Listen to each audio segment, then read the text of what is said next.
Good evening, Texas bikers and bikers all across the nation. This is Texas Biker Radio number 352.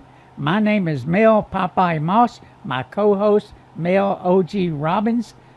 We are with Sons of Liberty Riders MC. We're your host and co-host on this show each and every week. We also sponsor this show with a little help from our friends. And good evening, Mel. How are you doing? Doing great. It's been one hell of a busy day, but got everything accomplished that we needed to, and now on to tomorrow. Yeah, there you go. And Mel, when did we start judging the heat by how much it feels like instead of just the current temperature? You know when it started happening? Say what now? Well, I mean, you know, they talk about the heat index, what it feels like, rather than what the temperature really is. Yeah. So, I don't know when that's... Kind of like a chill factor. Exactly. I don't know when that reverse. Started. Yes.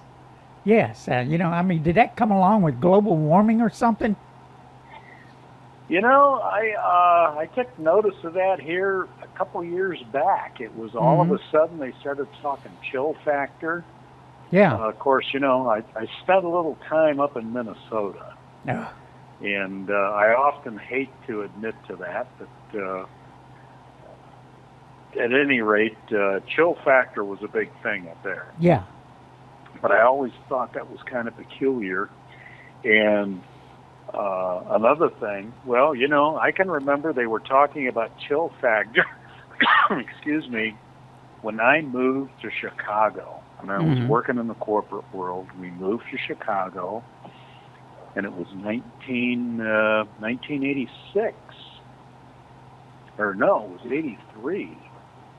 And that was our first year back there. Now, we moved from the desert.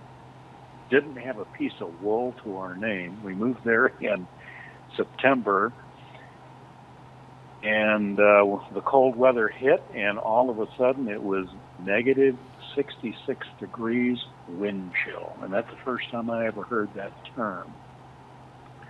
Now, what I thought was really hilarious was it said wind chill, or they talk about wind chill, and they'd say, now, wind chill only affects warm-blooded creatures like humans and animals and things like that. Doesn't have any effect on inanimate objects like cars and you know, structures. But you know something? When I drove a car in minus 66 degrees, it felt like the thing was going to snap in half and made some of the most god-awful noises I ever heard in my life. But I think it all started back in the early 80s, is when I can remember wind chill. Now, I don't remember hearing heat index until a little later than that. And, you know, I can appreciate where they're coming from, you know, what it feels like. But, you know, if the temperature's 100 outside, it's 100 degrees. I mean, you know, I don't know how you can make it any different than that. I just want to throw something at the television every time they start talking about what it feels like. Rather, just give me the damn temperature. I'll judge for myself what it feels like. There you go into all that.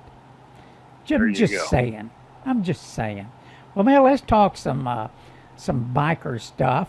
You know, we've sent off all our Freedom of Information Act requests, and of course, there's that farmer in the Dale or whoever he is said that we were imagining all this stuff. But, you know, as I look at all the paperwork on this thing and know the facts of what's been going on the last 4 years, that this is real regardless of what anybody might say different. And but I'm not going to waste my time trying to convince somebody. You know, people are going to believe what they're going to believe. And just not going to spend a whole lot of time at it. We're too busy to debate all day long on the computer, because we certainly don't stay on the computer all day long. We got to get out and about to do the things we do. So I'm going to settle that right now. It's real.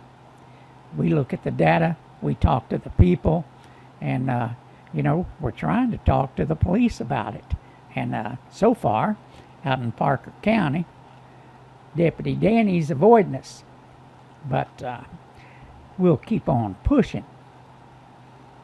That they should be surprised here either today or tomorrow. But I think it was today. So we'll see where it all goes.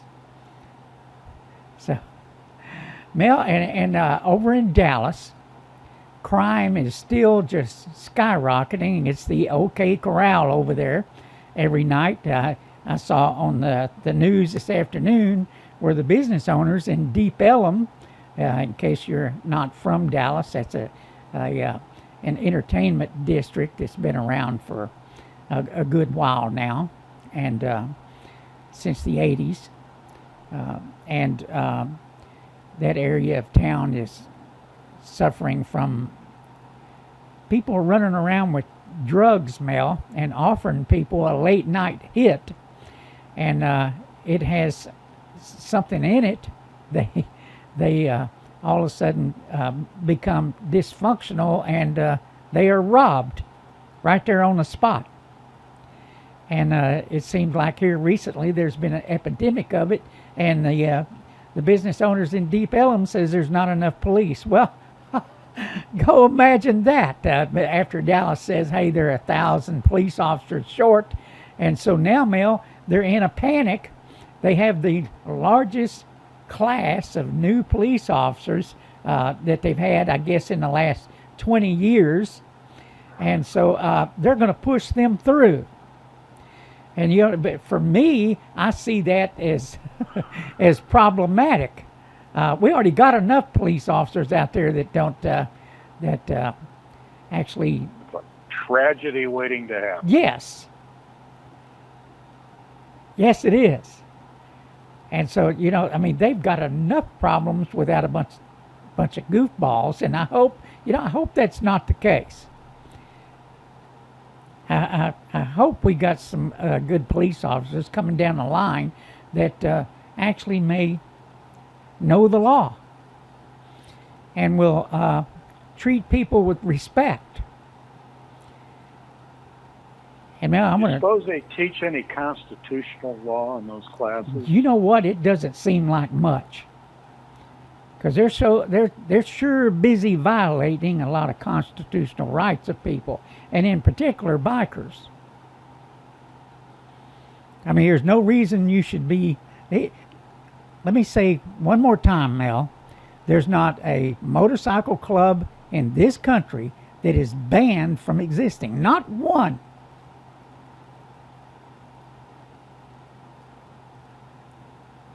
So just because they may have a bone on about certain motorcycle clubs doesn't mean they can paint everybody with a broad brush like they've been doing. Now, through the state legislature, they've had them make laws where they can stop and matter of fact is they're mandated to stop certain motorcycle clubs.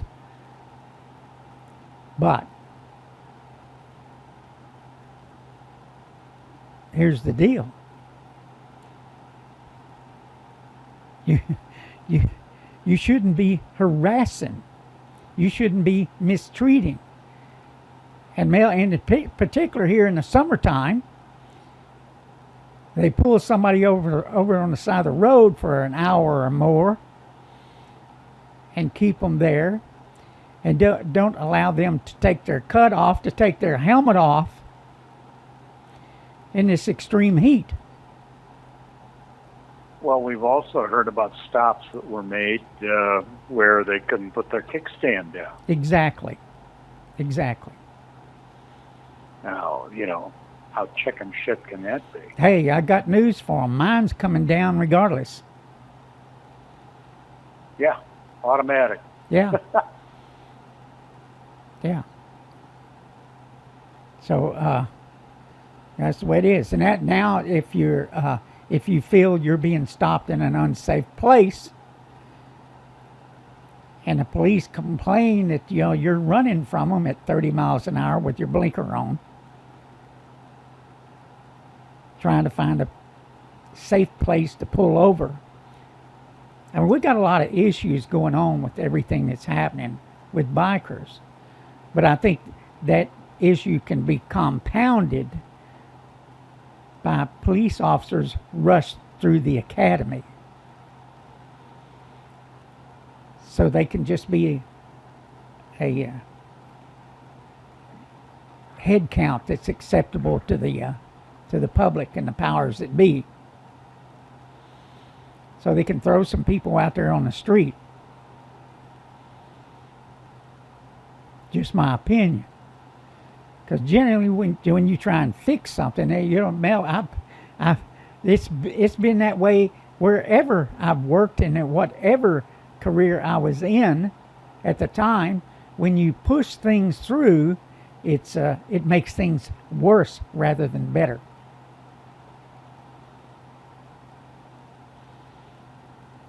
And I think that's a fact.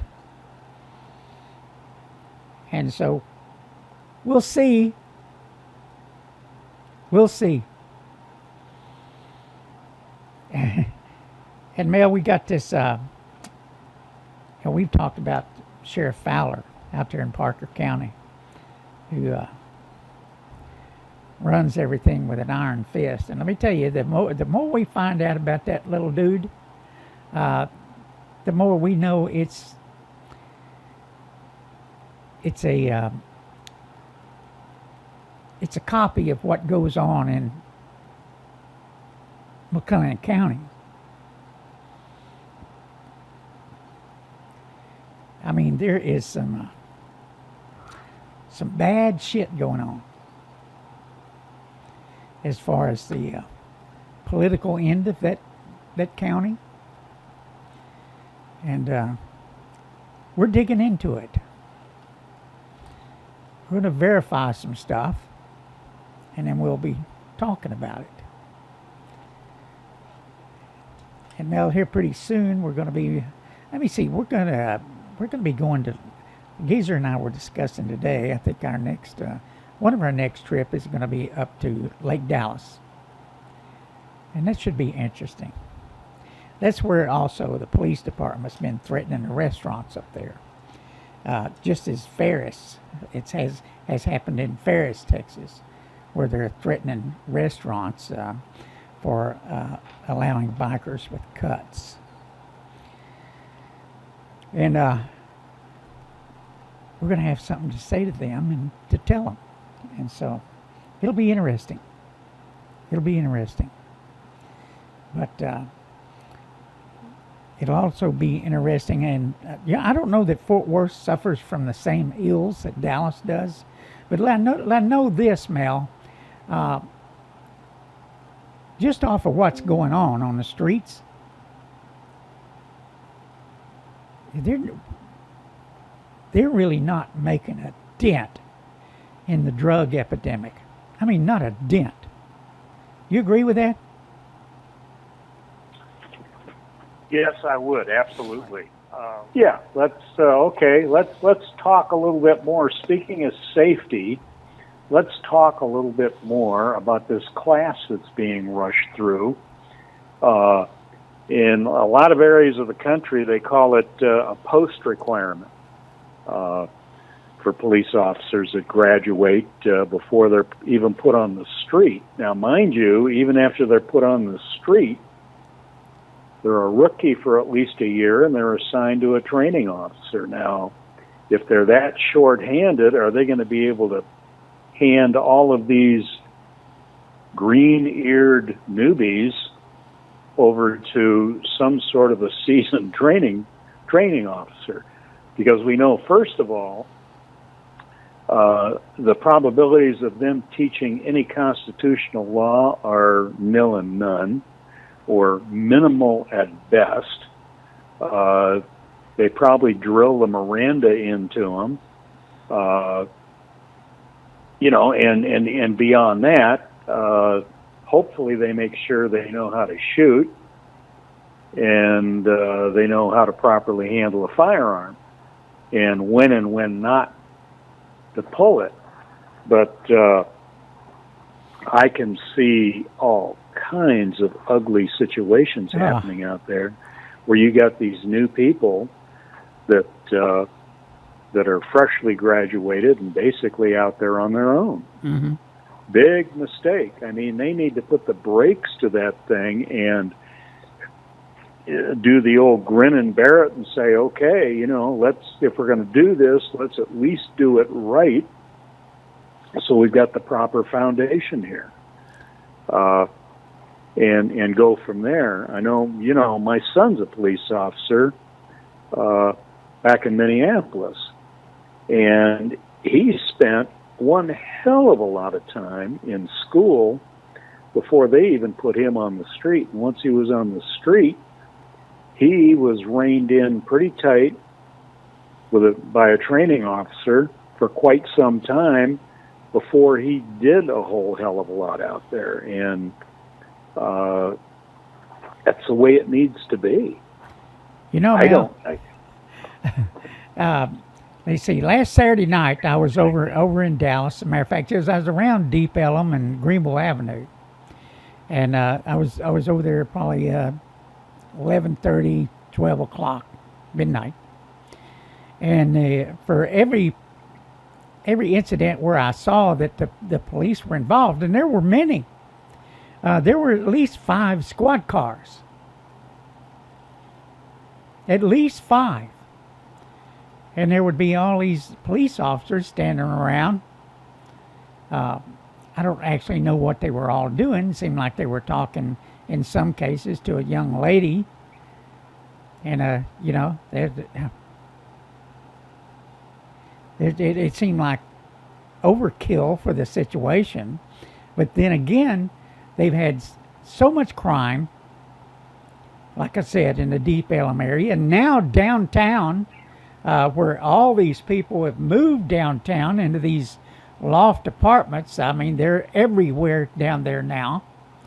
And so these people are thinking they're safe, but they've had gang shootouts, young gang members, actual real gangs shooting each other in the downtown streets. And it's just, people thought they were safe down there, but they're not. And because one reason is because there's not enough police presence. And everybody's running mad all over town on those damn scooters. The little scooters you stand up on.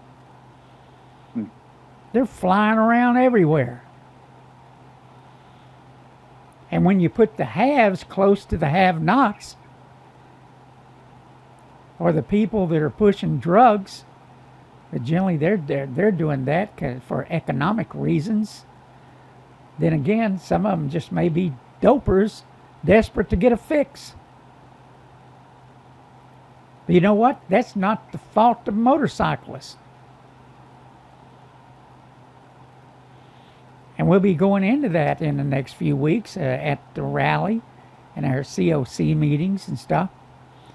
We'll be going into all this stuff. I'm not going to say it everything we're going to say here because we want people to go to the rally. And May, let's talk about that for a minute. Okay. Well, and before we get too deep into that, let me let me remind everybody. In fact, you just brought it up here in Region 2, the DFW area. We do have a Council of Clubs meeting this Sunday. Yeah. And it's going to be in Arlington at the Moose Lodge. And the meeting starts at 2 o'clock. They do have food and beverage there. Usually usually they have food there. Somebody's there selling like a plate of food kind of a thing. So, I'd say you want a good seat and you want to mill around and get to know folks, be there at least by 1 o'clock, if not maybe a little earlier. And the meeting's going to start at 2. And this meeting, I think, is going to have a little excitement to it. Not that they're not all interesting, but this one is going to be different because we have recently done a name change and some reorganization to the COC statewide. It was known as a coalition of clubs and independents, and now it's changed over to the Council of Clubs and Independents, which is it fits in more with what's happening around the country because you hear about Council of Clubs everywhere. And the U.S. Defenders is now changed to Texas Defender. And that kind of threw a few people for a loop because they thought that we were going to no longer be involved nationally, which really isn't true. We've always been really all about Texas legislation, motorcycle safety, laws dealing with the biking community, but we've also been reasonably active with other organizations relative to federal legislation. That's so right. Nothing's changed there except for the name. Right. But we'd encourage everyone to come out and learn more about this new organization. Right. And now let me say on July 27th, we have a bikers' rights rally in Milam County, Texas, which is Cameron, the city of Cameron, Texas. The courthouse, right there in front of the courthouse on Fannin Street. It's easy to find. Let me tell you, it's easy. It's easy to find once you get into Cameron. You can't miss it. And so, what are bikers' rights? Somebody may ask, what are bikers' rights? Well, bikers' rights are the same rights that are guaranteed every American citizen per our Constitution and Bill of Rights. It's no different. What the difference is what's happening with bikers now.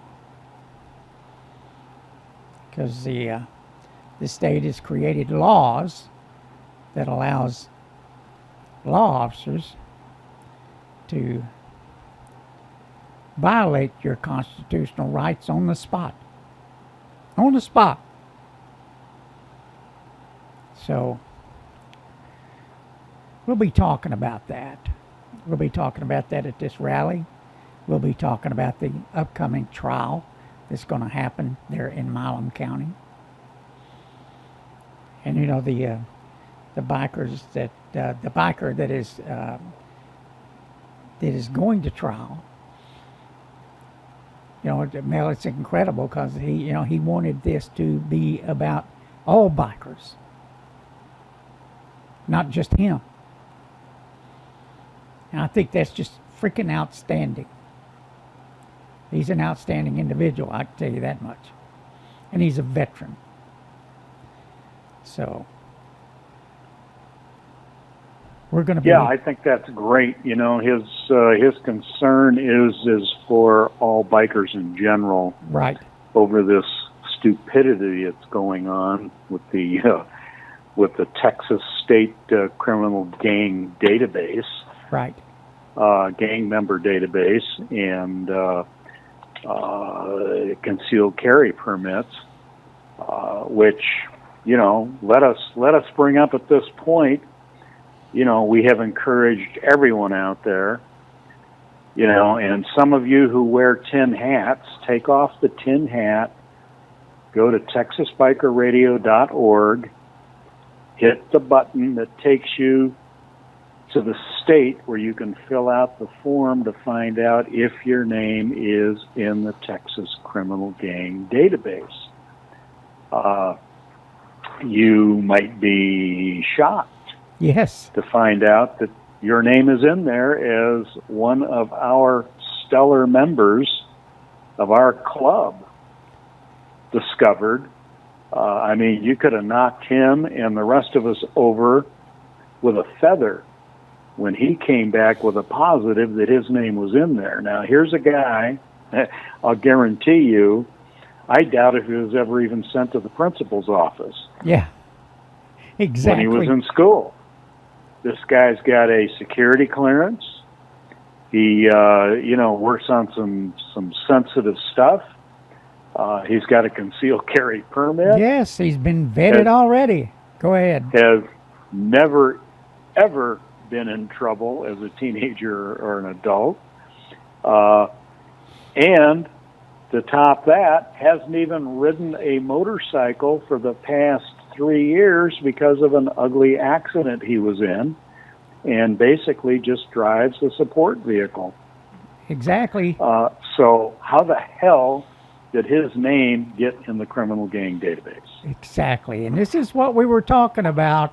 That there's erroneous data in these databases. People, and he's not the only one. There are people out there that don't belong in that database that are in it. And I can guarantee you, the day I get in it, there's going to be all kinds of hell raised.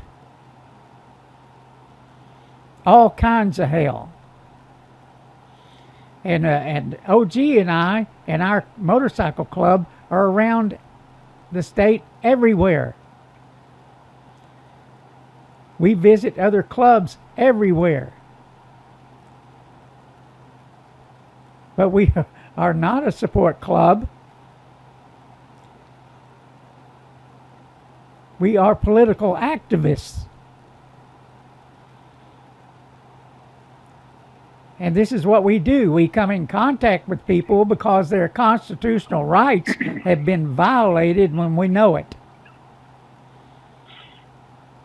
And you know what? Even if an individual is in a support club, there you go. Why the hell would their name be in a gang database when they have never done anything wrong, never been convicted of anything? I could understand if you had a club running around there, out there like MS-13 or some neighborhood thugs that, swag their pants and are up to no good and take over a territory and, they're hitting everyone up for protection money and stuff like that. That's a gang, and they belong in a database like that.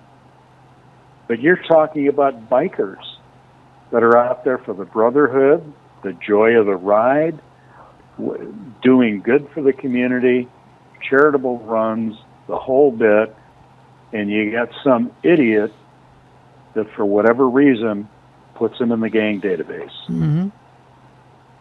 Yeah. And they're presumed guilty. It's like we've said, Mel, these databases all around the state and the nation, the people that do this are biased individuals. They have bought into a narrative, true or not. And we know these databases have people in it that don't belong in it. Well, basically what they do is they also remove your Second Amendment right. That's right. That's right. And what the hell gives them the authority to do that? Well, let me tell you, if you're afraid to carry even if you have a CHL, you've never been in trouble with the law, and you're worried about carrying your weapon on yourself or on your bike, because some police officers had a bad day, might get confiscated. I mean, that's violating your constitutional rights. Just the fear of having your weapon confiscated, because you paid hard cash for it. And in some cases, you paid a lot of money for it. And you know, when you ride the roads of Texas, and you get out someplace out in the middle of nowhere, you need some protection, whether it be from a human being or whether from some type of animal. I mean, by God, the governor had to shoot a mountain lion, not the one in the wheelchair. He just spins around in circles by the DPS. Just saying. Just saying. But you know, we come on this show, like tonight, totally unscripted. We're just talking off the top of our heads. We could go on for hours, let me tell you. We could go on for hours. Right now, this summer, we're gathering information. That's what we're doing. We're gathering information that's going to let us combat what we see going on. And that's whether any law enforcement agency likes it or not. It's our right to do so. And it's our right to seek redress like we're going to do in Milam County. We're seeking redress from the people. Not from the state, not from the courts. We're seeking it from the people of Milam County. And that's about all I'm going to say about that, how that's done. Hey, you got anything you want to add to that?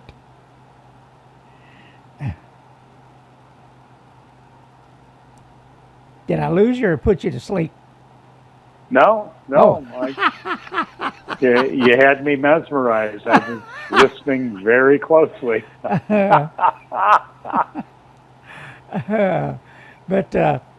yeah, it's where we're at right now. It's a busy summer. Not only is it a hot summer, it's a busy summer. And so, you know, we work at this probably about 18 hours a day.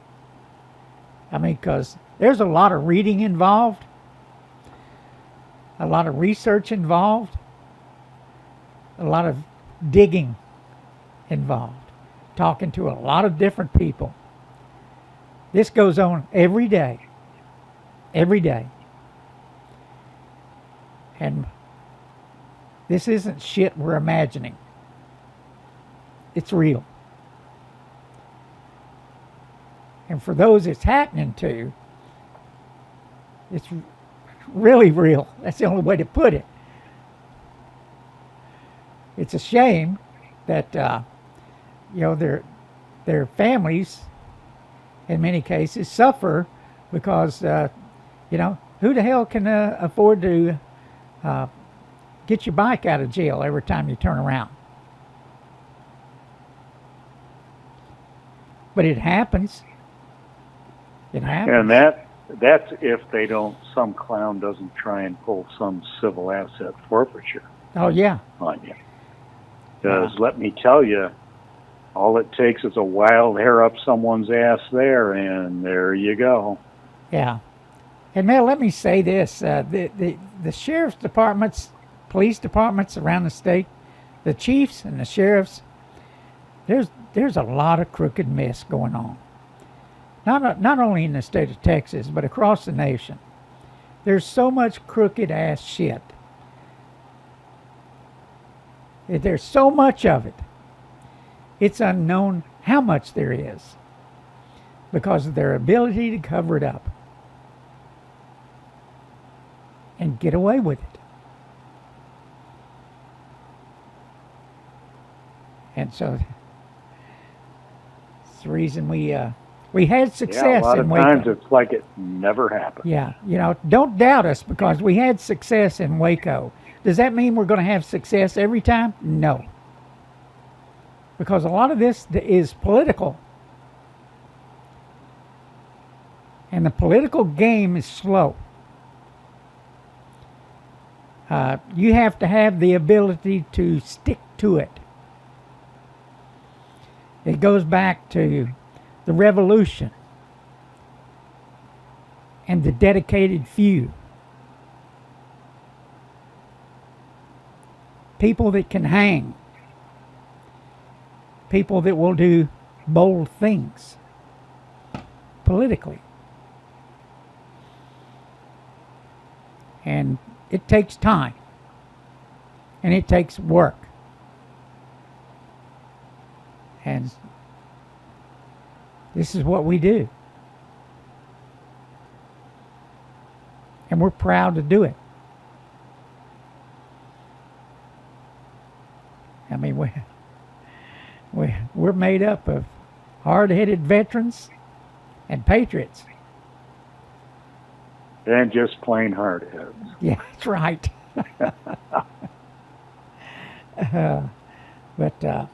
Mel, you got anything? We're running on our allotted time.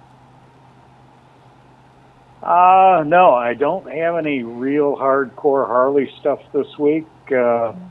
I'm looking, though. There's always generally something that they're talking about in there. The one you put out over the last couple of weeks is frightening. Yeah. Oh, Mel. Food for thought. One other thing. Did you see the unveiling of the electric Harley Davidson? Oh, yeah. It was on, in fact, it was on Fox. Yeah. Yeah. Yeah.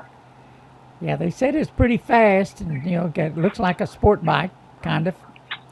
Well, and the one thing they did talk about out there was that it's intended for a market where people make a lot of money. Yeah, yeah. They came right out and said that. Yeah. That it's not intended for us common folk. That's right. So if you've got a lot of money, you can go get you one, and yeah, they do. They may see if they've got a boom box option, so you can have some noise, maybe some loud pipes on your boom box as you go by, because all it does is zing. Electric motor, of course, we know electric motors produce a lot of freaking torque, man. Now it supposedly goes from 0 to 60 in a matter of just a few seconds. Oh yeah, I have no doubt it does. A lot of torque. Yeah, yeah. If you've ever seen that electric car drag club out in California, it's all these guys that have been racing electric cars for years. It's pretty fun to watch as they hurl the hunks of metal down the drag strip with a electric motor. But Mel, that's about it, buddy. Okay. Till next week and show number 353. Wow. Another one in the tube. And before we hang up tonight, I'd like to say hi to the Thumb Brothers. Oh, yeah. And, hang in there, keep it up. We find it amusing. All right. Have a great evening, everybody. Okay. Ride safe. Bye-bye.